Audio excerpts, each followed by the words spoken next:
여러분들 반갑습니다. 부동산 공시법을 담당하는 목회수입니다.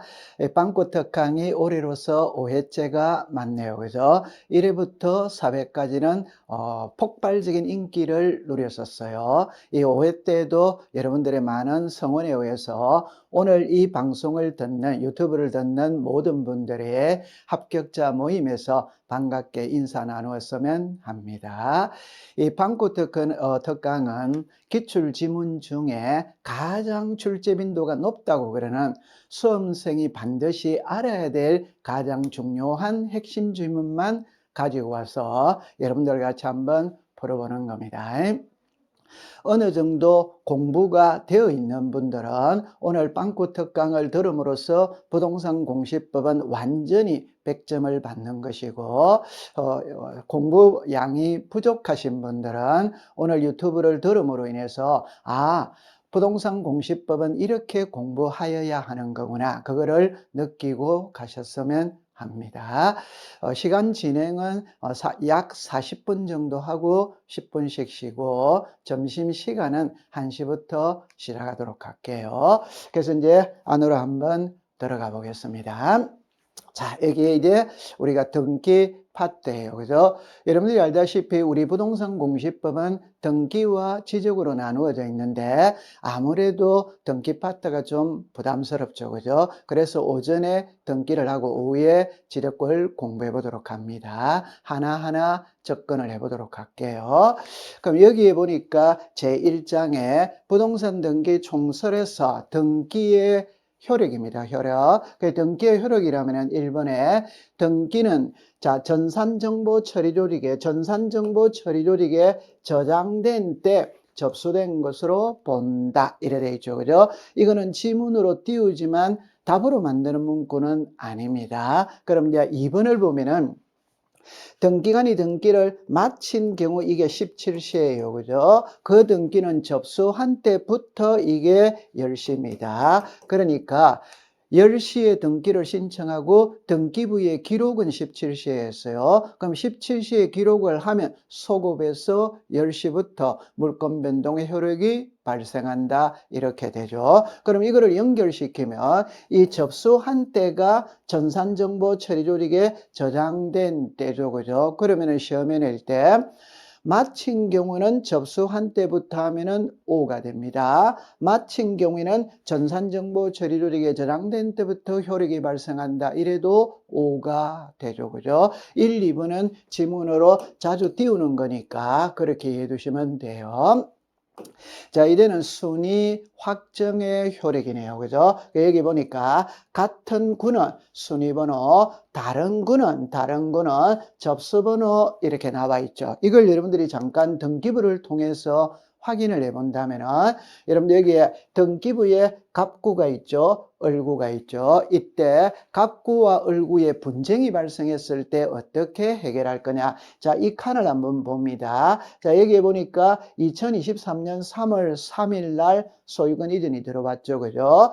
여기에 보니까 2023년 3월 3일 날 저당권이 들어왔어요. 결론은 같은 날에 등기가 2개 들어왔다. 이때 이 소유권과 저당권이 충돌했을 때 무엇을 갖고 따질 것이냐. 구가 같았을 때는 순위번호를 갖고 따지지만 구가 달랐을 때는 이 접수번호를 갖고 따지는 거죠. 그죠? 그럼 소유권 이전은 1, 2, 3, 7이고 저당권은 1, 2, 3, 3이니까 저당권이 우선한다, 이렇게 생각하면 됩니다. 자, 그 다음에 이제 4번에 여러분들 여기서 이거 하나만 여러분들 정리를 더 해두시면은 우리 등기부는 표제부, 갑구, 을구가 있죠. 그죠? 이때 갑구는 구가 갖춰. 그럼 이거는 순위번호입니다. 을구, 이라면 구가 갖춰. 이라면 순위번호죠. 그죠? 그러면 갑구, 을구이라면 구가 다르죠. 그죠? 이게 접수번호다. 자, 그럼 제가 하고 싶은 말은 등기부에는 접수연월일만 쓰면 되지 왜 접수번호를 기록하느냐. 그거는 갑골구에 분쟁이 발생했을 때 따지기 위해서 접수번호가 필요한 거예요. 고로 표제부에는 접수번호가 관계가 없어. 여기서 제가 하고 싶은 말은 표제부에는 접수번호를 기록하지 않는 않는다. 이걸 기억해 두면 됩니다. 자, 4번은 쉬운 거죠. 그죠? 부기등기의 순위는 주등기 순위에 의하고 부기등기 상환에는 등기한 순서 이해되죠. 그죠? 자, 그 다음에 이제 5번의 추정력이네요. 그죠? 이 추정력은 추측하는 겁니다. 그래서 갑구, 을구에서는 추정력이 인정이 되지만 표제부에서는 추정력이 인정되지 않는다. 맞죠? 그죠? 여러분들 표제부는 사실관계를 공시하기 때문에 추정이라는 말을 사용하지 않습니다. 추정은 갑구, 을구죠. 그죠? 자, 또 하나를 더 본다면은 이 6번에 보니까 사망자 명의의 등기가 되어 있다면 그 사람을 소유자로 추정할 수 있냐? 당연히 안 되죠. 그죠? 그럼 여기서 출제인이 시험 문제를 낼 때는 추정력이 있냐 없냐입니다. 있냐 없냐. 그러면 이 추정력은 갑골구에서는 있죠. 그죠? 표제부에서는 없어요. 종국 등기에는 있어요. 예비 등기인 가등기에는 없어요. 그죠? 자, 추정력은 등기 원인의 추정력이 있다. 권리 변동의 당사자 사이에 추정력이 있다. 전 소유자에게도 추정력이 있다. 비담보 채권에도 추정력이 있다. 그러나 사자, 죽은 자 명의 허무인 명의로 등기가 되어 있다면 그 사람을 소유자로 추정하는 것은 아니죠. 그죠? 그렇게 정리해 두시면 돼요.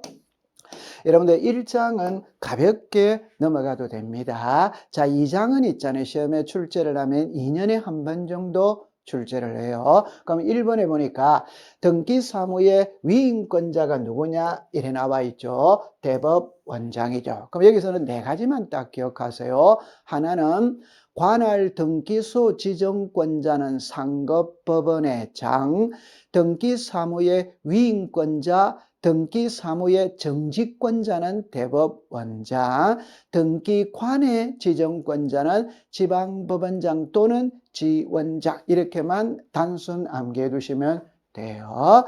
자, 그 다음에 이제 8번을 보니까 여기서 이렇게 해야 됩니다. 등기부 표제부의 표시번호는 갑골구의 필수적 등기사항이 아니다. 여러분들 이 표시번호는 표제부에서 쓰는 말이지 갑골구에서는 사용하는 말이 아니죠. 그죠? 그럼 여기서 우리가 무엇을 알아야 되냐면 등기부는 이렇게 나누죠. 그죠? 예를 들어서 일반 등기부가 있고 일반 등기부가 있고 집합 건물의 등기부가 있죠. 일반 등기부 이렇게 나오면 우리가 토지 등기부가 있고 건물 등기부죠. 그리고 집합 건물 등기부 이렇게 나오죠. 이때 등기부는 표제부, 갑구, 을구잖아요. 그럴 때 모든 등기부는 갑구, 을구는 양식이 동일하죠. 토지 등기부든 건물 등기부든 집합 건물 등기부든 갑구, 을구의 양식은 동일합니다. 표제부의 양식은 다 달라요. 그러면 출제인이 시험 문제를 낼 때 이 표제부와 갑골구의 차이가 무엇이냐 이걸 시험에 출제를 하고 두 번째는 집합 건물은 일동이 있고 전유 부분이 있죠. 그죠? 따라서 일동 표제부와 전유 부분의 표제부의 차이가 뭐냐 이걸 시험에 내는 거예요. 그럼 먼저 토지 등기부 갑구, 을구, 표제부를 보면 그림을 여러분들이 잠깐 보면 이렇게 볼 수 있어요. 여기에 표제부가 나와 있죠. 여기에 갑구가 나와 있죠. 즉 표제부와 갑구, 을구의 차이입니다. 차이 보면은 자, 이 그림을 보면은 표시번호라고 나오죠. 그죠? 여기는 순위번호라고 나오죠. 따라서 표제부의 1, 2, 3, 4는 표시번호라고 부르고 갑골구의 1, 2, 3, 4는 순위번호라고 부른다 이 말. 그러면 내가 그게 하나의 차이. 두 번째는 이 칸을 보면은 접수 연월일이죠. 그죠? 여기를 보니까 접수 연월일 접수 번호가 있죠. 그죠? 따라서 접수 번호는 표제부에는 기재하지 않고 갑골구에는 기록한다. 그렇게 이해해 두시면 됩니다. 자, 그 다음에 이제 9번 건물인데, 자, 보세요. 이 9번, 10번에서는 무엇을 말하고자 하느냐 할 때, 전유 부분과 우리가 일동, 표제부의 차이점이 뭐냐, 이걸 묻고 있는 거예요. 그럼 보면은 9번 건물 등기로 표제부는 일동의 표제부를 두고, 전유 부분에 표제부, 갑구, 을구를 둔다. 이때 집합 건물은 표제부가 두 개입니다. 그죠? 그럼 이 두 개의 차이점이 뭐냐? 이걸 출제인이 시험 문제를 출제를 하는 거예요. 그림으로 여러분들이 한번 본다면, 자, 이렇게 볼게요. 자, 여기에 서울특별시 강남구 삼성동 100번지 레미안 아파트 101동 1701호가 있죠. 그럼 여기서 101동의 표제부가 있고 1701호의 표제부가 있다 이 말이야. 이 표제부가 두 개입니다. 이 두 개를 다시 상하로 나누는 거지. 그러면 1동의 표제부 상단, 하단, 전유 부분의 표제부 상단, 하단 이렇게 나와요. 그럼 이걸 그림으로 한번 본다면 이게 1동의 표제부 우리가 요 등기부입니다. 그럼 이게 상단, 하단이죠. 그럼 여기서 기억해 둬야 될 거는 자, 여기를 보면 소재, 지번, 명칭, 번호죠. 그죠? 번호. 그럼 여러분들 한 장을 탁 넘겨서 보면 자, 이래 나와 있어요. 번호죠. 고로 소재, 지번, 명칭은 1동에는 들어가지만 전유 부분에는 들어가지 않는다. 그걸 하나 기억해 두시고 두 번째 1동의 표제부에 보니까 대지권의 목적인 토지의 표시라는 말이 나오죠. 그러니까 대지권의 목적인 토지의 표시는 1동에 들어가고 여기 보니까 대지권의 표시가 나오죠. 이거는 전유 부분에 들어간다. 그걸 기억해 두면 되는 겁니다. 자, 그 다음에 이제 밑에 보니까 10번에 보니까 등기한 건물이 구분 건물의 1동에 소재, 지번, 건물의 명칭 여기까지는 1동에만 들어가요. 그죠? 전유 부분에는 들어가지 않죠. 이걸 우리가 가장 쉽게 이해를 할 때는 서울특별시 강남구 삼성동 100번지 레미안 아파트 101동 1701호 이렇게 했을 때 101동의 표제부가 있고 1701호의 표제부가 있죠. 그죠? 이때 자, 여기가 소재, 여기가 지번, 여기가 명칭입니다. 고로 101동의 소재지번과 1701호의 소재지번은 동일합니다. 따라서 두 군데다 쓸 필요가 없어요. 고로 소재지번 명칭은 1동에는 들어가고 전유 부분에는 들어가지 않는다. 그렇게 기억해 두시면 됩니다. 자, 그 다음에 이제 11번이네요. 그죠? 여러분들 11번은 이렇게 하죠. 그죠? 구분 건물이 되기 위해서는 구조상 이용상의 독립성을 갖춰야 하죠. 그죠? 그럼 구조상 이용상의 독립성을 갖추었다면 구분 건물로 등기해도 되고 하나의 일반 건물로 등기해도 되고 그거는 자유입니다. 자유. 따라서 이 문구에 할 수 있다면 O가 되는 것이고 하여야 한다 이렇게 쓰면 X가 되는 거죠. 그렇게 이해해두면 돼요. 자, 12번입니다. 12번에 보니까 이렇게 나와 있네요. 구분 건물의 대지권의 변경 등기를 대위하여 신청할 수 있다. 자, 이걸 이해를 할 때는 꼭 이렇게 이해를 하세요. 집합 건물은 표제부를 배우느냐 갑골구를 배우느냐 표제부를 배웁니다. 갑구을구는 개인 거니까 갑골구에 변동이 있다면 개인이 가서 하면 되는 거예요. 근데 표제부는 우리가 흔히 말할 때 아파트 주민 전체를 위해서 존재를 하는 겁니다. 그러면 표제부에 변동사항이 있다면 주민이 전체가 가서 하는 게 이치적으로 맞지. 그러나 현실적으로 주민이 전체가 가서 하기가 어렵죠. 따라서 대표자 혼자가 가서 대위 신청을 다 해주는 거예요. 그럼 딱 키를 잡을 때 표제부는 이해관계는 없습니다. 이해관계는 없기 때문에 대신 등기해줘도 아무런 문제될 게 없어요. 그래서 집합 건물이라는 표현이 딱 넣으면 대위 신청할 수 있다. 이 대위 신청은 표제부를 대위하는 거지 갑골구를 대위하는 게 아니에요. 그럼 여기서 대지권의 변경은 대리권이 만약에 지상권이다. 이게 대리권이 소유권으로 변할 수 있죠. 그죠? 그럼 대리권 변경 등기 해야 됩니다. 대위 신청할 수 있다. 이렇게 정리하면 돼요. 자, 그 다음에 이제 13번, 14번 이렇게 보니까 여기서는 이제 뭐를 공부하느냐? 대지권 등기, 대지권이라는 뜻의 등기. 우리 등기 파트에서 등기를 두 번 하는 게 두 개가 나오죠. 지역권 등기, 성역지에도 하고 요역지에도 해요. 대지권 등기 두 번 합니다. 건물 등기부에도 하고 토지 등기부에도 하고. 그러면 위에 보니까 일동에 여러분들 여기에 있는 이게 지금 대지권 등기입니다. 일동에 대지권의 목적인 토지의 표시 나오죠. 그죠? 전유 부분에 대지권의 표시 이렇게 나오죠. 이게 대지권 등기고 그림을 볼 거예요. 자, 15번에 보니까 이거는 이제 대지권이라는 뜻의 등기입니다. 대리권이라는 뜻의 등기는 토지 등기부 해당구에 등기관이 직권으로 한다. 그림을 통해서 확인을 해보면 자 이렇게 확인을 해봅니다. 자 보세요. 자 우리가 집합 건물 등기부 이렇게 나오죠. 그러면 자 대리권 등기입니다. 대지권 등기는 자 건물 등기부 표제부에 단독 신청입니다. 대지권이라는 뜻의 등기는 토지등기부 해당 구에 등기관이 직권으로 하죠. 그러면 출제인이 시험 문제 낼 때 해당 구라는 게 대지 사용권이 소유권이면 갑구로 갑니다. 대지 사용권이 지상전세 임차권이면 을구로 갑니다. 그럼 이게 갑구, 을구, 구가 다르죠. 그럼 양자가 분쟁이 발생하면 접수번호예요. 그럼 출제위원이 시험 문제 낼 때 여기다가 접수번호 하면 O가 되는 것이고 순위번호 하면 X가 됩니다. 그럼 이걸 구체적으로 살펴보면은 자 보세요.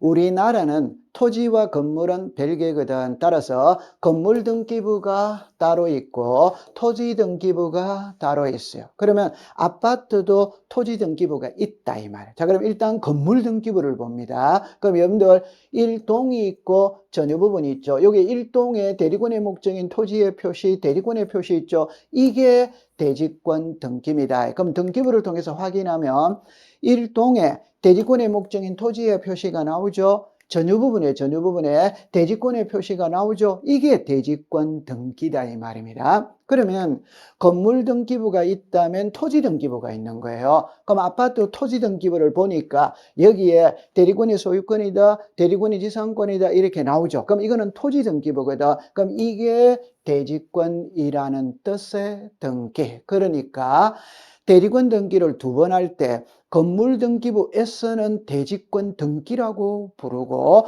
토지 등기부에서는 이것을 대지권이 무엇이냐? 대리권이 소유권이다. 그게 대리권이라는 뜻이라는 의미입니다. 그래서 대리권이라는 뜻의 등기는 토지 등기부의 등기관이 직권으로 한다. 대리사용권의 소유권이면 갑구, 대리사용권의 지상전세 임차권이면 을구. 그래서 해당 구의 직권으로 한다. 이렇게 정리를 해두시면 되는 겁니다.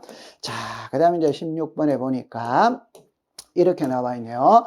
대지권 등기가 된 건물 등기 기록에 건물만 소유권이든 저당권 그 밖에가 처분의 제한입니다. 처분의 제한이 압류, 감류, 가처분, 경매도 그죠? 할 수 없다. 자, 이걸 여러분들 어떻게 이해를 하느냐면은 자, 이렇게 이제 한번 이해를 해보고 넘어가 보도록 할게요.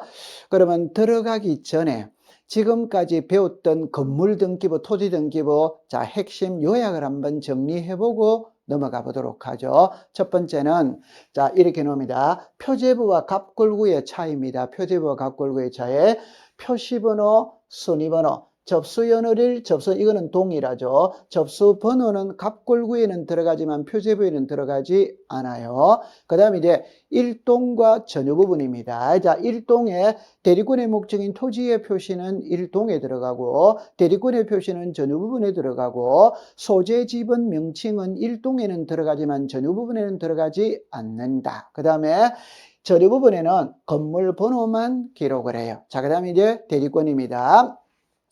대지권 등기는 건물 등기부 표제부에 단독 신청을 하고 대리권이라는 뜻의 등기는 토지 등기부 해당 구에 등기관이 직권을 한다. 이걸 탁 정리해 두면 돼요. 그 다음에 이제 분리 처분을 본다면 여러분들 단순히 생각을 하셔야 돼요. 어떻게 생각하느냐 하면 만약 단독주택이 있다. 그럼 여기에 토지가 있고 건물이 있다면 단독 주택은 토지 따로 건물 따로 매매가 됩니다. 집합 건물은 안 돼요. 그럼 어떻게 설명을 하냐면 여기에 아파트가 있어요. 그럼 여기에 1701호가 있어요. 그럼 1701호를 나타내는 게 이거예요. 여기에 1701호 이렇게 나오죠. 두 번째, 1701호에 사는 사람이 땅 있죠.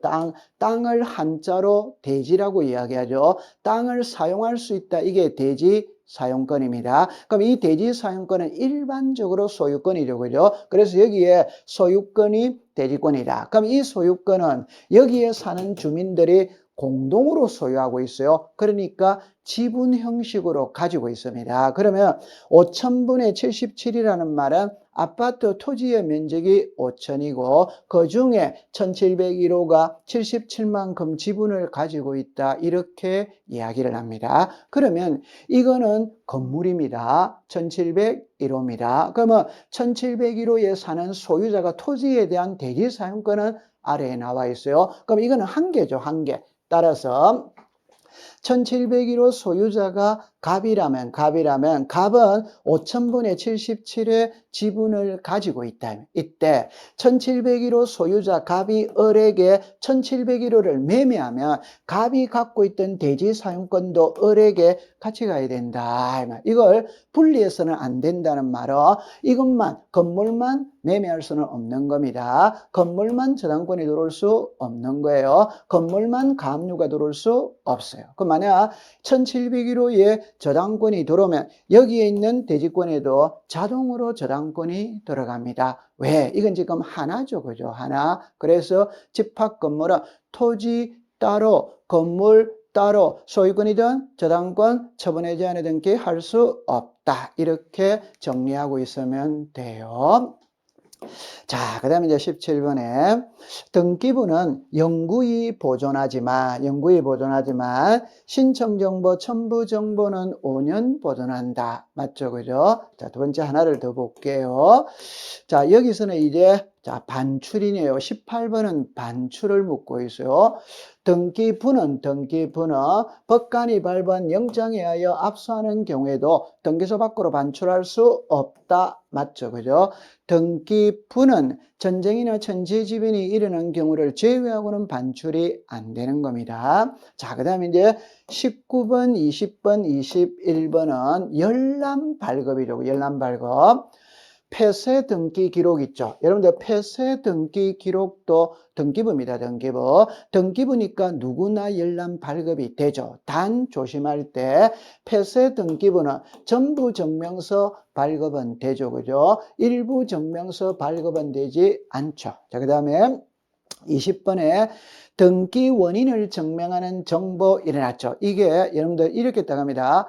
등기 기록의 부속 서류. 그러면 등기 기록을 제외한 건 전부 다 등기 기록의 부속 서류입니다. 그럼 등기 기록은 누구나 열람 발급이 되죠. 그럼 등기 기록의 부속 서류는 이해관계 있는 부분에 한해 열람만 되잖아요. 그러니까 등기 원인을 증명하는 정보도 등기 기록의 부속 서류입니다. 따라서 이해관계 있는 부분만 열람만 되는 거죠. 발급은 안 되는 거죠. 그 다음에 21번에 여러분들 일단 신탁원부 공동담보 도면 매매 목록 이렇게 나오죠. 이거는 넓은 의미로 등기부지. 그러니까 우리가 광의의 등기부잖아요. 광의의 등기부니까 누구나 열람 발급이 되는 거예요. 되는데 의사 표시를 해야 되죠. 그러니까 아파트 등기부 발급 받을 때 그 아파트의 도면이 필요하다면 도면도 함께 발급해 주세요라고 기재를 해야 발급을 해주죠. 그죠? 자, 이걸 여러분들이 이제 어떻게 정리를 하느냐면 이렇게 한번 해봅니다.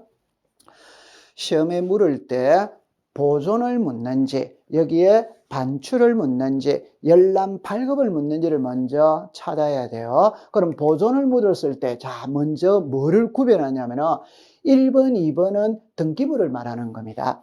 그러면 요 3번은 신청정보, 첨부정보, 취하정보. 그러니까 딱 두 가지로 정리하면 등기부와 신청서예요.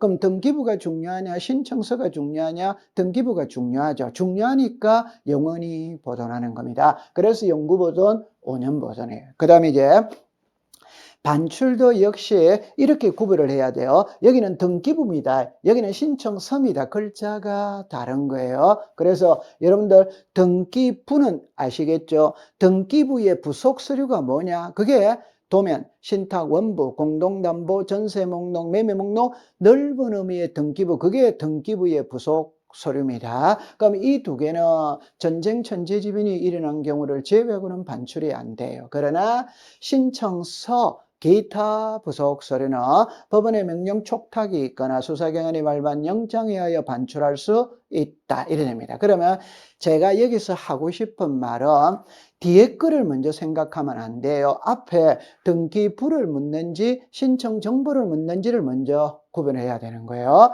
그럼 마지막에 보면 이제 열람 발급이죠. 그죠? 그럼 여기서는 자 보세요. 키는 1번, 2번의 낱말 뜻을 구별할 줄 알아야 돼요. 1번은 등기 기록이고 2번은 등기 기록의 부속 서류죠. 고로 등기 기록을 제외한 나머지는 전부 다 부속 서류예요. 그러면 신청서 기타 부속 서류도 등기 기록의 전부 다 부속 서류입니다. 그럼 등기 기록은 누구나 열람 발급할 수 있다. 누구나 열람 발급이 되니까 대리인이 열람 발급을 할 때도 위임장은 필요가 없겠죠. 그러나 등기 기록의 부속 서류는 이해관계 있는 부분에 한해서 열람만 되거든. 그러면은 대리인이 할 때는 위임장 첨부 해야 됩니다. 그 다음에 여기에 3번은 넓은 의미로 등기부거든. 그러니까 누구나 열람 발급이 돼요. 단 함께 신청한다는 뜻의 표시가 있는 경우에만 발급한다. 그렇게 정리해 두면 되는 겁니다. 자, 그래서 21번이 되어졌죠. 그죠? 자, 이래 등기적 절차 총론이네요. 그죠? 자, 1번에 보니까 관공서는 촉탁할 수 있는 경우라도 등기업자 공동으로 등기를 신청할 수 있다. 오죠. 자, 여러분들 여기서 꼭 기억할 때 어떻게 하냐면 개인이 있고 관공서가 있거든. 그럼 이제 개인은 있잖아요. 촉탁으로 하여야 할 걸 신청을 하면 받아주지 않지.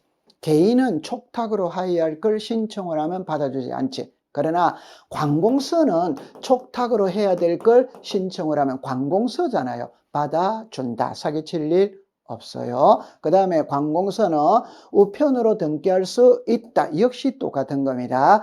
개인은 우편으로 하면 등기 받아주지 않습니다. 관공서는 우편으로 등기해도 되죠. 그죠? 자, 그 다음에 이제 24번이네요. 32의 시험 문제죠.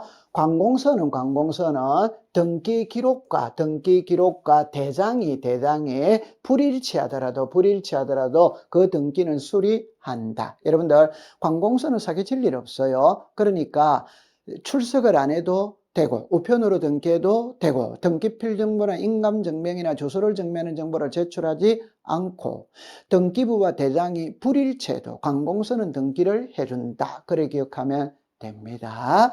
자, 그 다음에 25번을 어떻게 이해를 하냐면 부동산에 대한 처분금지 가처분 등기의 경우 금전 채권을 기록하지 않는다. 그럼 여기서 우리가 알아야 될 건 출제위원이 가압류를 묻는지 가처분을 묻는지 이 차이죠. 그죠? 가압류와 가처분의 차이가 뭐냐? 그건 돈입니다. 돈. 그러니까 돈 빌려주고 돈 못 받았을 때 채무자의 재산에 들어가는 거는 가압류예요. 돈 이외는 전부 다 가처분입니다. 그럼 저는 돈이라고 말하지만 법학에서는 금전채권이라고 이야기를 하는 거예요. 그러면 자, 가압류는 금전채권입니다. 가처분은 금전채권이 아니니까 금전채권을 기록하지 않는다. 그럼 여러분들 만약 출제인이 시험 문제를 낼 때 자, 이렇게 만약에 온다면 여기에 가처분이 들어왔죠. 그러면 시험에 출제인이 이렇게 문제를 냅니다. 가처분 등기를 할 때는 피보존 권리를 기록하여야 한다면 O, 가처분 등기를 할 때는 피보존 권리로서 청구 금액을 기록한다면 X입니다. 가처분은 돈이 들어가면 안 돼요. 청구 금액은 가압류가 되는 겁니다. 그렇게 이해해 두시면 돼요. 그 다음에 이제 26번과 27번은 이제 가처분 등기의 말소죠. 그죠? 그 말소는 이렇게 냈죠. 가처분 등기의 말소는 직권으로 말소를 하고, 가처분 이후의 등기의 말소는 단독으로 말소를 한다. 그림을 통해서 한번 확인을 해보면, 자, 이렇게 봅니다. 이 부동산의 소유자가 갑입니다. 갑하고 을하고 매매를 했어요. 그러면 을은 매수인입니다. 매매 대금이 넘어갔어. 그럼 등기가 넘어와야지. 와야 되는데 갑이 매매 대금을 받고 등기를 안 넘겨줘. 안 넘겨주니까 을이 법원에다가 소송을 겁니다. 소송을 걸면 가처분도 같이 신청을 하죠. 그럼 법원에서는 등기소에 가처분 등기를 촉탁하는 거예요. 그럼 여기서 하나 추가시키는 거는 관공서 또는 법원에 촉탁으로 하이할 등기를 신청을 하면 각하한다. 이 말은 이 가처분은 법원을 거쳐서 등기소로 가야 받아주는 거지. 을이 직접 등기소로 가면 받아주느냐? 안 된다. 이게 신청을 하면 안 받아준다. 이 말입니다. 그럼 이제 가처분 등기가 되어졌죠. 자, 여기서 자, 이렇게 볼게요. 을이 가처분 등기를 했다고 해서 소유자가 변하는 것은 아닙니다. 소유자는 여전히 갑입니다. 갑. 그러면 갑은 병에게 매매할 수 있어요. 그럼 이렇게 이제 소유권 이전이 왔죠. 그럼 이걸 호칭 정리를 하면 이 등기는 가처분 등기, 이 등기는 가처분 이후의 등기입니다. 이후의 등기. 그럼 이제 나중에 이 가처분권자 을이 소송에서 이겼어요. 이겼다면은 판결서를 가지고 등기를 신청하거나 할 때 바로 일의 을의 이름으로는 올 수가 없습니다. 왜? 소유권 안 되죠. 양립할 수 없죠. 그러니까 을이 판결서를 가지고 등기를 신청할 때 을이 이거 말소를 같이 들어가는 거예요. 그래서 이거를 말소를 시킵니다. 하면서 자기 이름으로 소유권 이전 등기 하는 겁니다. 그러니까 이 세 개 있죠. 이 세 개가 같이 들어가는 거예요. 그러니까 말소시키면서 이전에 들어갑니다. 그럼 출제인이 물을 때는 이건 가처분 이후의 등기고, 이 가처분 이후의 등기는 가처분권자 을이 단독으로 말소한다. 이렇게 하는 거예요. 그 다음에 이 가처분은 현재 이 부동산의 재판 중에 있다는 걸 알리는 게 가처분이니까 재판이 끝났다면 지워야 됩니다. 그럼 이거는 등기관이 알아서 직권으로 지워주는 거예요. 결론을 딱 물을 때는 가처분 등기 말소는 직권으로 말소를 하고 가처분 등기 이후의 등기의 말소는 단독으로 한다. 이렇게 정리해 두면 돼요. 자, 그 다음에 이제 28번에 가처분 등기가 돼 있다고 해서 매매 안 되는 건 아니에요. 매매할 수 있다. 지상권 설정할 수 있다. 이렇게 되어졌죠. 자, 29번입니다.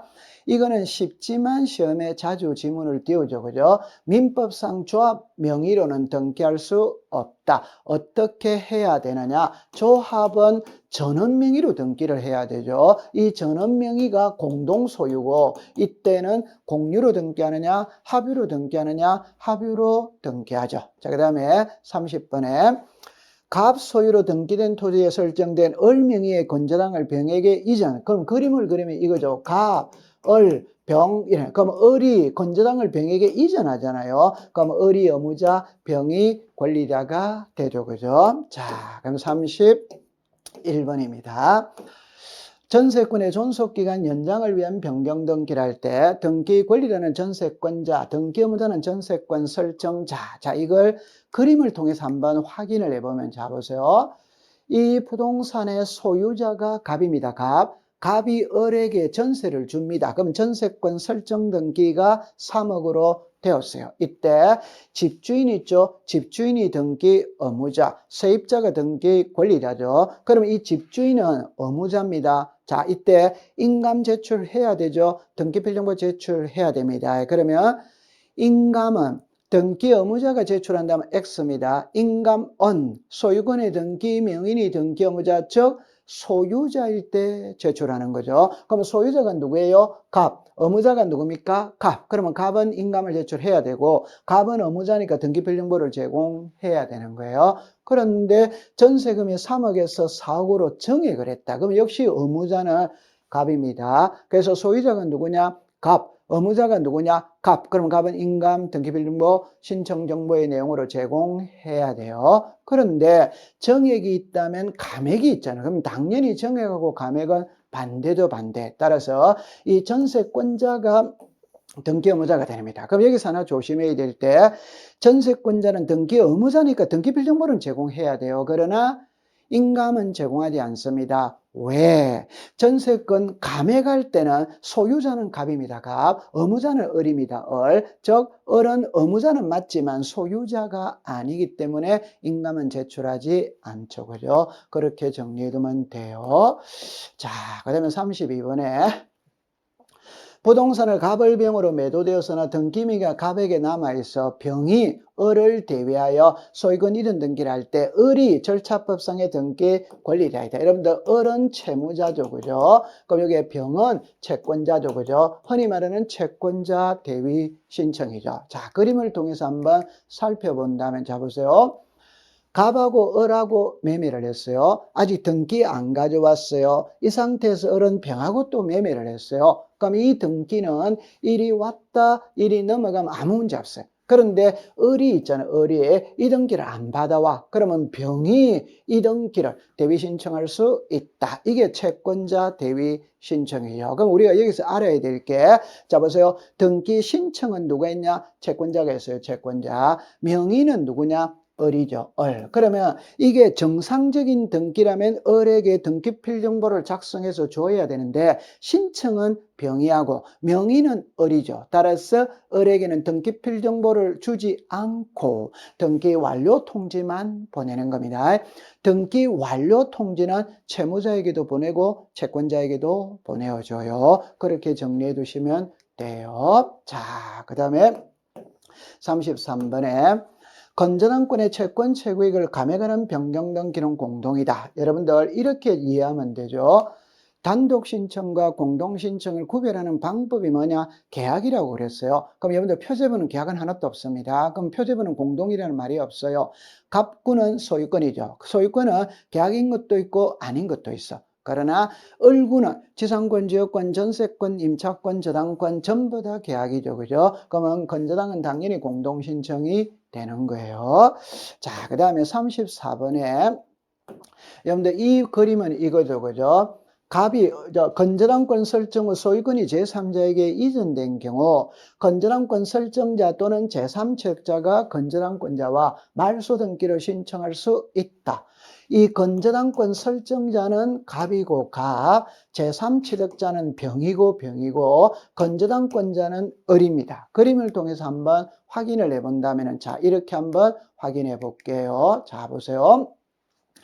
이 부동산의 소유자가 갑입니다. 갑이 을에게 저당권을 설정을 했어요. 그럼 을이 저당권자죠. 설정하고 난 다음에 갑은 병에게 매매를 했어요. 이 말은 이 병은 저당된 부동산 껴안고 샀죠. 그럼 이제는 돈을 누가 갚아야 됩니까? 병이 돈을 갚아야 돼요. 그러면 채무를 변제했다면 이 저당권 말소해야 되겠죠. 그죠? 그럼 이렇게 되는 거예요. 결론은 병하고 을하고 저당권을 말소하면 된다 이 말. 그런데 문제는 갑하고 여기 을하고도 말소할 수 있냐냐?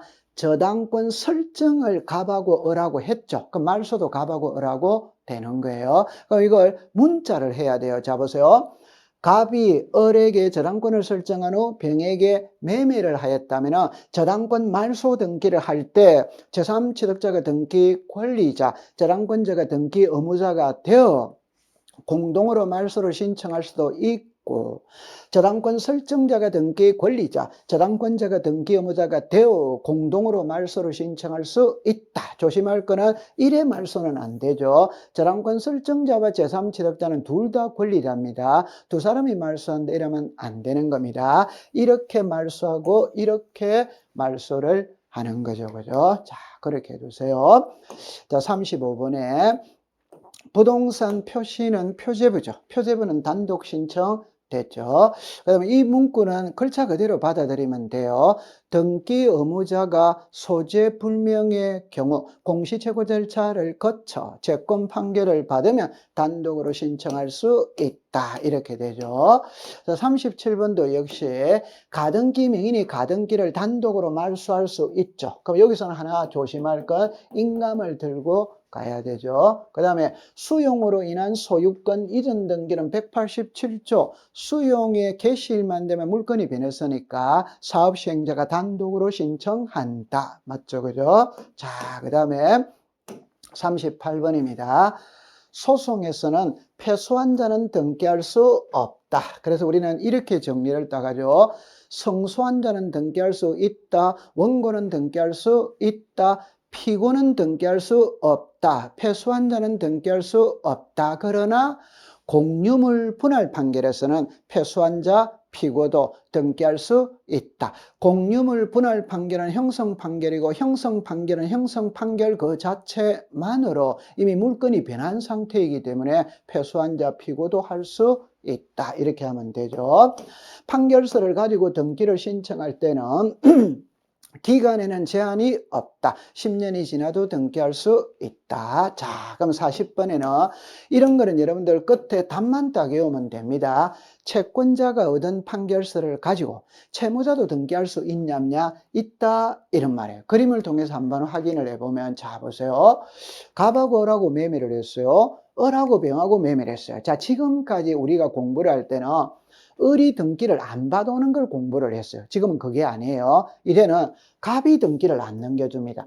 그럼 갑이 매매 대금을 받고 등기를 안 넘겨주면 채무자가 소송을 걸면 돼요. 근데 채무자가 소송을 안 거는 거예요. 그러면 병이 갑을 상대로 소송을 걸었다. 병이 갑을 상대로 소송을 걸었어요. 그럼 병이 소송에서 이겼어요. 그러면 채권자가 판결서 갖고 등기하면 됩니다. 되는데 병이 갖고 있는 판결서를 가지고 이 채무자 을도 등기할 수 있냐? 있다 이 말입니다. 결론은 자, 병이 만약에 신청하면 소유자가 을이 되겠죠. 그런데 을이 등기 신청해도 소유자는 누가 됩니까? 을이 되겠죠. 을이. 그러니까 병이 신청해도 소유자는 을이 등기를 신청해도 소유자는 을입니다. 그러니까 채권자가 얻은 판결서를 가지고 채무자도 등기할 수 있다. 그렇게 기억해두면 돼요.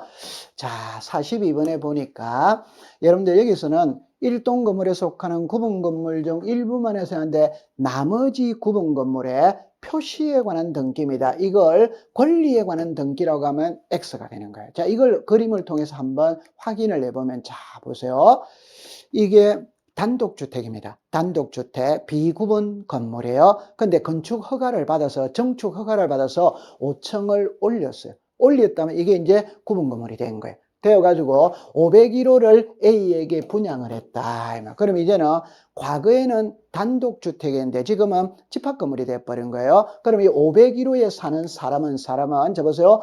1동, 여기 있는 1동의 표제부를 만들어야지. 그 다음에 501호 표제부를 만들어야 되는 거예요. 그러면 501호를 분양받은 사람이 자기 이름으로 소유권 벌어넣기 할 때 우리가 집합 건물은 1동 표제부가 나와야 돼요. 그러니까 501호 소유권 벌어넣기 할 때 이 두 개 등기를 같이 신청을 한다. 같이 신청한다. 이게 동시신청입니다. 그럼 여기서 대위신청이라는 말은 501호가 이 일동의 표제부를 만들어 놨죠. 그럼 나중에 401호, 301호, 201호도 이 등기를 보존 등기할 때 이 일동 표제부를 같이 쓰면 되잖아요. 같이 쓰면 된다는 게 501호가 401호, 301호, 201호를 위해서 대신해 준 거와 같아요. 이게 대위신청입니다. 그러면 출제인이 물을 때는 표시에 관한 등기냐 권리에 관한 등기냐 이것만 딱 조심하면 되는 겁니다. 자, 우리가 1교시 때 41번까지 달려왔네요. 그죠? 그럼 잠시 쉬었다가 여러분들하고 다시 공부를 해보도록 할게요. 쉬는 시간은 10분입니다. 고생했습니다.